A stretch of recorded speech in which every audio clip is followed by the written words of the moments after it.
देर रात सीएम हेमंत सोरेन ने जेएमएम के 7 नेताओं को पार्टी से बाहर का रास्ता दिखाया है। ये नेता कौन-कौन हैं? क्यों इन्हें पार्टी से बाहर निकाला गया है? हमारे साथ जुड़े हुए रांची से संवाददाता संदीप, उन्हीं से जानेंगे। संदीप, कौन-कौन ये नेता हैं जिनको बाहर का रास्ता दिखाया गया है और क्या वजह रही? देखिए, यदि झारखंड में विधानसभा चुनाव की बात करें तो विधानसभा चुनाव से पहले या फिर चुनाव की घोषणा के बाद सभी दलों में कहीं ना कहीं जो नेता है वो दल बदल करने में देखे गए हैं। और यही वजह है कि जो पार्टी के खिलाफ जो गतिविधियां रही हैं इन नेताओं की, और पार्टी ने उनको 6 वर्ष के लिए निष्कासित किया है पार्टी से। तो जेएमएम भी उसमें अपने 7 ऐसे विभिन्न जिलों के जो पदाधिकारी हैं जेएमएम पार्टी के, उनको निष्कासित करने का काम किया है और उससे संबंधित जो पत्र है वह सार्वजनिक भी किया गया है। हालांकि इसके अलावा भी देखा जाए तो कई ऐसे दल है, चाहे बीजेपी की बात करें या अन्य पार्टियों की बात करें, टिकट की आस में बहुत ऐसे नेता रहते हैं, पर टिकट नहीं मिलने के बाद वे या तो निर्दलीय चुनाव लड़ते हैं या पार्टी के विरोध जाके कुछ काम करते हैं। और यही वजह है कि पार्टी की विरोध में जाके काम करने को लेकर जेएमएम ने भी 7 लोगों को निष्कासित किया है।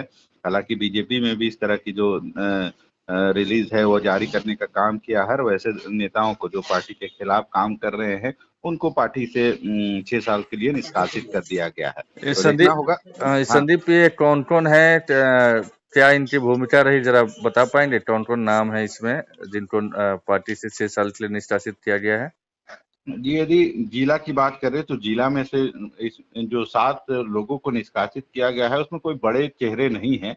हालांकि जो जिला स्तर पे जो काम करते थे पार्टी के कार्यकर्ता या फिर जो उनको जिम्मेवारी दी गई थी, ऐसे लोगों को पार्टी ने निष्कासित करने का काम किया है। और जिस तरह से अपने पार्टी के खिलाफ जाकर उन्होंने कई गतिविधियां की थी, उसको लेकर ही पार्टी ने जो पत्र है इनको निष्कासित करने का वह जारी किया है। तो देखना होगा कि जो चुनाव के समय खासकर जो दल बदल का मामला होता है उसमें देखा जाता है कि पार्टी को कहीं इन लोगों से नुकसान ना हो। और यही वजह है कि पार्टी ने इस तरह की जो कार्रवाई है उसमें कार्रवाई करके उनको बाहर का रास्ता पार्टी से दिखाते हैं। और जेएमएम ने भी इसको लेके कभी कम से कम 7 ऐसे लोग हैं जिनको पार्टी से 6 वर्षों के लिए निष्कासित कर दिया है। नहीं संदीप, हमारे पास जो लिस्ट है उसमें एक केंद्रीय सदस्य भी हैं, अशोक कुमार मंडल उनका नाम है। दूसरे एक सक्रिय सदस्य हैं सपन मोदक। एक हैं बाघमारा के पूर्व प्रखंड अध्यक्ष अजमुल अंसारी। खूंटी जिला के हैं आलोक रितेश डुंगडुंग। सिमडेगा की रोजालिया शांता कंडोलना। रांची जिले के नामकुम प्रखंड अध्यक्ष हैं विरीस। और झारखंड पिछड़ा मोर्चा के पलामू जिला अध्यक्ष ललन चौधरी को पार्टी से निष्कासित किया गया है। ये तमाम नाम हैं। जी, तो इसमें यदि देखा जाए तो रांची जिले के अंतर्गत भी ऐसे 2 लोग हैं जिनको निष्कासित किया है, जिसमें बिरीश मिंज है जो प्रखंड अध्यक्ष रहे हैं नामकुम में। और कहीं ना कहीं पार्टी देखती है कि इनकी सक्रियता कितना है पार्टी को लेकर।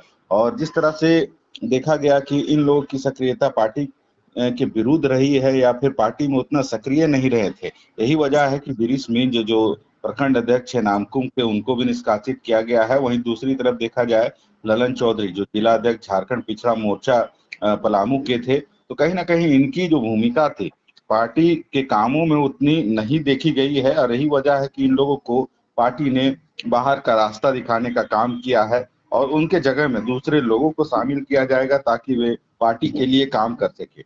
और यदि उसी खूंटी के ही जिले की बात करें तो खूंटी और सिमडेगा से भी जो आलोक रितेश डुंगडुंग है उनको निष्कासित किया गया है। वही रोजलिया शांता कंडूलना है जो सिमडेगा की हैं, उनको भी पार्टी ने अपने सभी पदों से मुक्त कर दिया है। तो ऐसे कई नाम हैं जिनको जिनकी भूमिका कहीं ना कहीं संदिग्ध रही है। और यही वजह है कि पार्टी ने इनको 6 वर्षों के लिए निष्कासित कर दिया है। क्योंकि यदि पार्टी जरूर सोचती है कि यदि ये पार्टी में रहेंगे तो कहीं ना कहीं पार्टी को इससे नुकसान ही होगा। और ऐसे में खासकर जब चुनाव है उस समय इस तरह की कार्रवाई बिल्कुल बिल्कुल हर एक संदीप, पार्टी में देखने को मिलती है। चुनाव के समय में ऐसी खबरें आती रहती है कि किसी को निकाला गया, कोई दल बदल करके दूसरे दल में शामिल हो गया। कई लोग बागी मैदान में भी उतर जाते हैं और कल ही खबर आई थी कि 30 से ज्यादा बागियों को बीजेपी ने भी बाहर निकाला था, बाबूलाल मरांडी ने बाहर निकाला था, उससे पहले कांग्रेस में भी निकाले गए थे। अब जेएमएम की भी लिस्ट सामने आ गई है। बहुत बहुत धन्यवाद संदीप तमाम जानकारी के लिए।